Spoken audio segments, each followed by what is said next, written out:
But then guess what? The Lord's going to tell us, release them. Let them go out.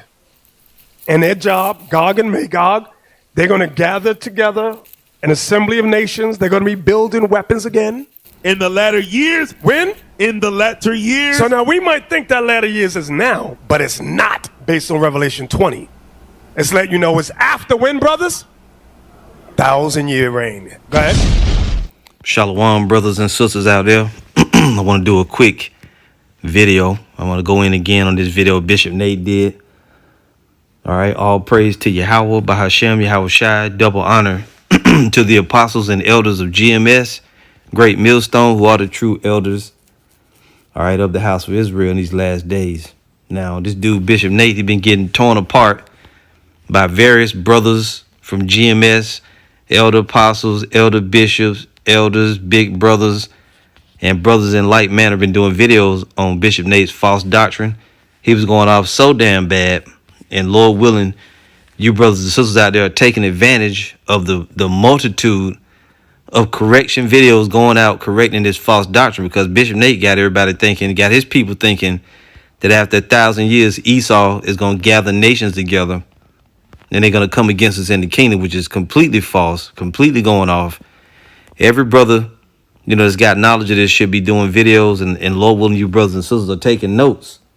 Now, I did my own video. It was entitled Bishop Nate, Esau will be destroyed after 1,000 years. Okay, and that's absolutely true. And it's 1 hour and 8 minutes long, rather lengthy, but there's a lot to go through. And that video could have easily been 2 hours.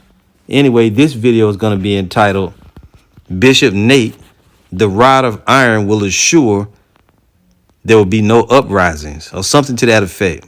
The rod of iron will prevent uprisings. Okay. And, I kind of at the end of this video, most people probably didn't see it because it's over an hour long, but I actually did go into this in my video. But now I'm going to hit you with a few scriptures. All right, because Esau will be destroyed after 1,000 years. So there's no way he's going to convince any nations to come against the Israelites. OK, he's not even going to be around. But let's just say, and you heard in the opening, I put a short clip in it of him saying it so you could hear it from his own ears. But let's just say Esau was still around. Would he be able to convince the other nations to come against the Israelites? The answer is no. And the rod of iron is going to assure that. And even though Esau is not going to be around after 1,000 years, he's not going to be able to convince. He would not be able to convince any nations, because number one, the nations are going to see the power which we have. We're going to have spiritual power. We're going to have new bodies. And as the elder Apostle Tahar said, which is absolutely correct, we're going to be sinless. Why would the Most High cause Esau to rise up to take us down and we're going to be sinless? The Most High caused Esau to take us down, to come against us because we were sinful. Then it was a punishment. We don't need to be punished in the kingdom. But outside of that, also, the nations, well, first, let's get the rod of iron. The rod of iron will assure, because it is a certain particular type of rule. This is Revelation 2:26. It says, and he that overcometh and keepeth my works, unto him will I give power over the nations. See, we're going to have power over the nations. See that? The elect is going to have power over the nations. And what are you going to do with the power? And he shall rule them with a rod of iron. What's the rod of iron, brother? Well, it's parabolic talk. For what? Let's go to it. A rod is the Greek. Strong's G, 4464, Hrabdas. Hrabdas. Right, it's the word Rabdas, or as he said, Hrabdas. And what does the rod represent? Sure, in the physical, it is a staff, a walking stick, a twig, a rod, a branch, right? A rod with which one is beaten, and we literally going to beat the nations too. But here it says, when applied to kings with a rod of iron, indicates the severest, most rigorous rule. See, so we're going to rule with a firm hand. We're going to rule all nations. We're going to have power over them with a firm hand. Number one, Esau going to be eliminated. He's going to be already burned up after 1,000 years. So we're not going to have that devil's not going to be around to bring forth any type of iniquity. They're going to live in a sin-free world. The Israelites are never going to commit sins. Now, let me take that back. The nations are still going to probably commit sins because, they're not immortals. But we are going to be immortals, and we're going to have the stiff, rigid iron rule. And on top of that, the nations are going to learn the ways of the Israelites, the ways of the Lord. This is Micah 2, verse 1. And see, Bishop Nate did read, he mentioned Micah 2, verse 1, neither shall they learn war anymore. But the Bible is more than just what you want. You have to bring out many precepts, and in the precepts, you get tangled up because there's a lot of info. Listen to it. Isaiah 2, verse 1, the word that Isaiah, the son of Amos, saw concerning Judah and Jerusalem, all 12 of the tribes. And it shall come to pass in the last days. Now, Bishop Nate said that the last days is not now, but it is talking about now. It ain't talking about he said the latter years like it's another period of time. No, the latter days, the last days and the latter years is now. And it shall come to pass in the last days, and even in the kingdom, the last days, that the mountain of the Lord's house shall be established in the top of the mountains. Now, as the apostles teach us, the last days started around about what? 2,000 years ago when the Savior was on the scene. So as we go into the kingdom of heaven, going to the end of the world and the end of this system, that, of course, we in the last days, in the latter years is going, in the latter years and all of that. And it shall come to pass in the last days that the mountain of the Lord's house shall be established in the top of the mountains and shall be exalted above the hills, and all nations shall flow unto it. Now the hills represent what? Governments. And it says, and all nations shall flow unto it. And many people shall go and say, come ye, and let us go up to the mountain of the Lord, to the house of the God of Jacob. And this many people is the other nations. And he will teach us of his ways, and we will walk in his paths. Because what the new covenant said, Hebrews 8, let's go there real quick. We know it's the other nations right here in Isaiah, because in Hebrews 8, it said we won't have to teach nor learn anymore. Hebrews 8 and verse 8, for finding fault with them, he said, behold, the days come, said the Lord, when I will make a new covenant with the house of Israel and with the house of Judah. So new covenant is with the 12 tribes, not according to the covenant that I made with their fathers in the day when I took them by the hand to lead them out of the land of Egypt, because they continued not of my covenant, and I regarded them not, said the Lord.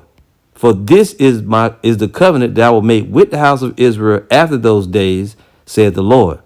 I will put my laws into their mind and write them in their hearts, and I will be to them a God, and they shall be to me a people, and they shall not teach every man his neighbor and every man his brother, saying, know the Lord, for all shall know me from the least to the greatest. And you can also read the same thing in Jeremiah 31:31, as you see it here. So going back to Isaiah 2, when it says here in verse 3, and many people shall go and say, come ye, and let us go up to the mountain of the Lord, to the house of the God of Jacob, and he will teach us of his ways, and we will walk in his paths. So this is obviously the other nations, because we're going to be immortals, and we're going to have the law within us, and we're going to be under the new covenant. We won't have to teach any Israelite the laws. They're going to be within us. We're going to be immortals, and the law will be within us. So this is the other nations. It says, for out of Zion shall go forth the law and the word of the Lord from Jerusalem. You see that? So we're going to have a strict society, a stiff, rigid rulership. Nobody's going to come up against us. We're going to know everything that the nations are doing. They're going to be very harsh and severe over all the nations. They're going to have the law of the Lord is going to be upon the whole earth. A new heaven and a new earth wherein dwelleth righteousness. You won't be able to commit sins.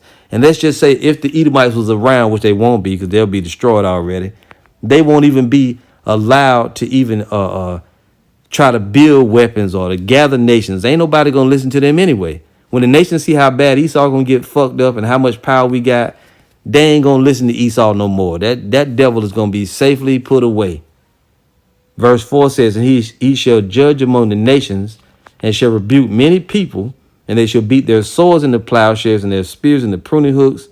Nation shall not lift up sword against nation, neither shall they learn war anymore. And that's right there, plain. And you can get the precept, Micah 4. Let's go there. Salakia, brothers.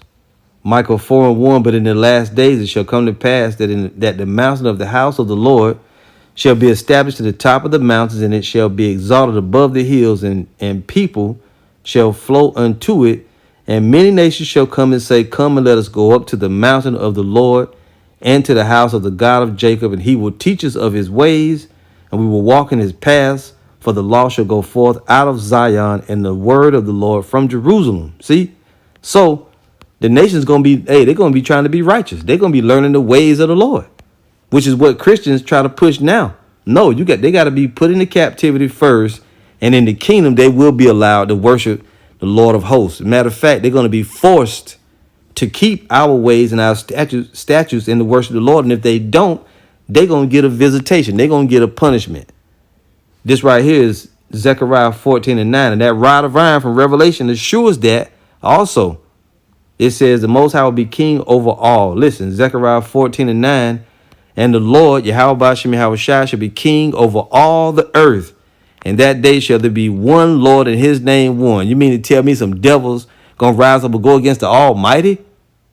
Nate is going off. He through. And the brothers is tearing his ass up. All them videos coming out. Brothers is bringing out precepts, bringing out scriptures. Bishop Nate, you look like a fool. All the land shall be turned as a plain from Geba or Geba to Ramon south of Jerusalem, and it shall be lifted up and inhabited in her place from Benjamin's gate unto the place of the first gate unto the corner gate, and from the tower of Hananel unto the king's wine presses.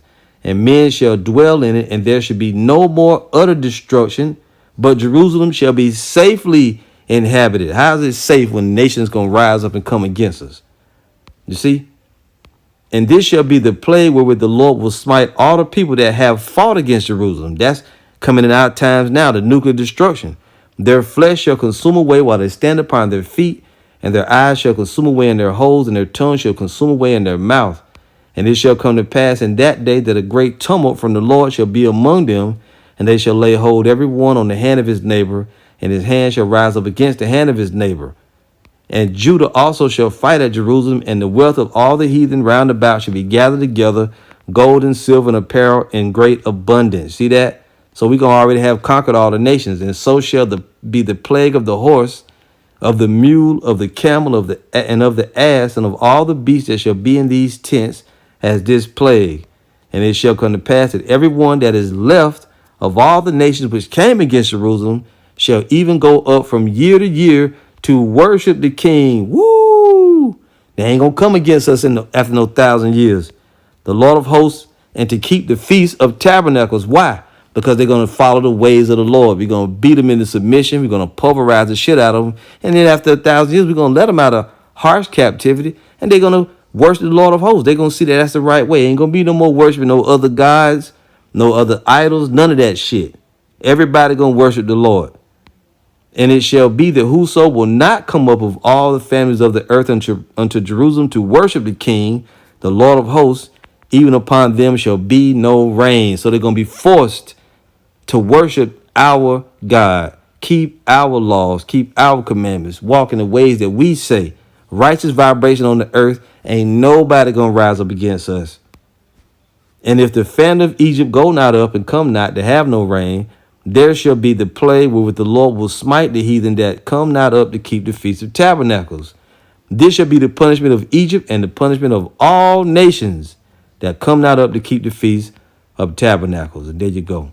You see? And there's more precepts we could bring out, but why bother? You see?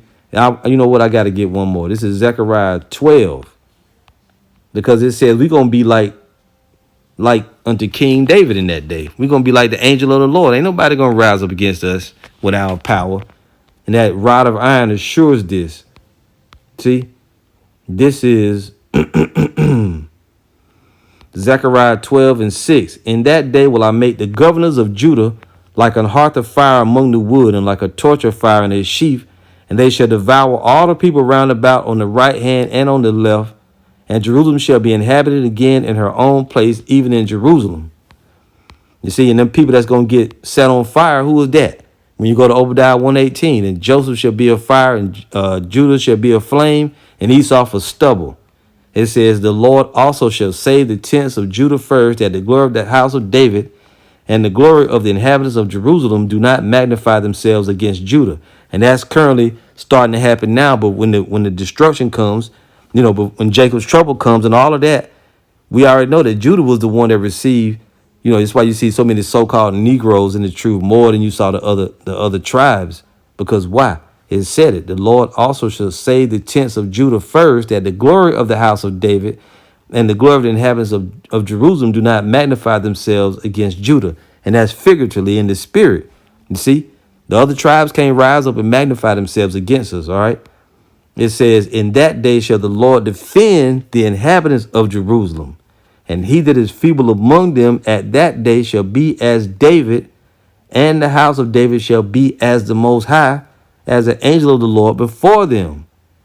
And it shall come to pass in that day that I will seek to destroy all the nations that come against Jerusalem. See that? So you have to see that in the spirit. It's not playing out actually like the way, you know, this is worded. You might think it's one thing after another, like it's one event, but no, some of that stuff is happening now. The Lord is raising up the tents of Judah, has raised up the tents of Judah first. That's why you see so many, like I said, so many so-called Negroes, you know, preaching and teaching the truth. And then you see the other tribes coming in slow, so they don't magnify themselves against Judah. Anyway, Lord willing, you can see it. You know, everything that we brought out, if you can't see it, then, hey, you should just go follow Bishop Nate with his erroneous teachings. The rod of iron will assure no uprisings will come up in the kingdom. That stiff, rigid rule. See? So that's just yet another cut on Bishop Nate. Now, I'm sure brothers brought that out already, but I just had to do my own video. And we'll see you again soon, Lord willing. All praise to Yahweh, Bahashem, Yahweh Shai. Shalom.